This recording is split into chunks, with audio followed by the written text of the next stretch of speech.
কেউ কেউ বিদ্রোহী যদি এত পৈরিতার মুখ জিতে আসে, তাহলে বুঝতে হবে ওই জোট সঙ্গী যারা আবার মরিয়া ছিলেন নমিনেশন নেওয়ার জন্য, তাদের একটু উপলব্ধি দরকার ছিল যে নমিনেশন না নিয়েও তো আমি সরকারে বা বিভিন্ন জায়গায় গুরুত্বপূর্ণ অবদান রাখতে পারতাম। ৭৯টি আসনে বিদ্রোহী প্রার্থী আছে বিএনপির, বলা হচ্ছে ৪৬টাতে বিদ্রোহীরা খুবই শক্তপোক্ত অবস্থানে।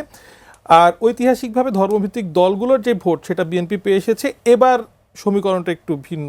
এই জোটের সমীকরণে যে বিএনপি যাদেরকে নিয়ে ভোটের রাজনীতিতে নেমেছে, যে জোট সঙ্গী, তারা কি আসলেই পারবে ওই যে ধর্মভিত্তিক রাজনীতির যে ভোটগুলো আছে সেই গ্যাপটা পূরণ করতে? আর এই ৪৬টি আসন বা ৭৯ আসনে বিদ্রোহী প্রার্থী কিভাবে হ্যান্ডেল করছে?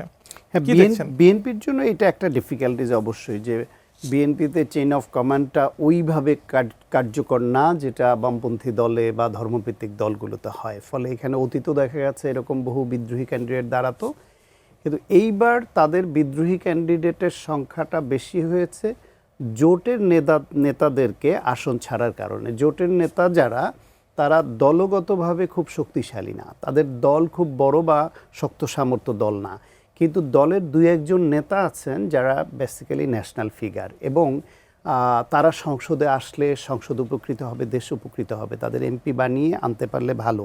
দল হিসেবে, বড় দল হিসেবে বিএনপি চায়, তার আকাঙ্ক্ষা তারা সংসদে আসুক। মানে বিদ্রোহী প্রার্থীদের মুখে বিএনপি পারবে তাদেরকে জিতিয়ে আনতে, সেজন্য তাদেরকে নমিনেশন দিয়েছে।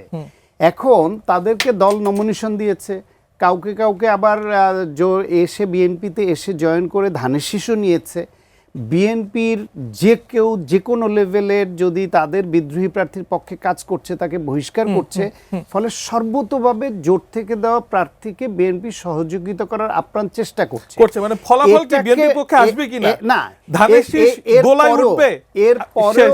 এরপরও কেউ কেউ বিদ্রোহী যদি এত পৈরিতার মুখ জিতে আসে, তাহলে বুঝতে হবে ওই জোট সঙ্গী যারা আবার মরিয়া ছিলেন নমিনেশন নেওয়ার জন্য, তাদের একটু উপলব্ধি দরকার ছিল যে নমিনেশন না নিয়েও তো আমি সরকারে বা বিভিন্ন জায়গায় গুরুত্বপূর্ণ অবদান রাখতে পারতাম। আমাদের এখানে সবাই শুধু এমপি হতে চায়।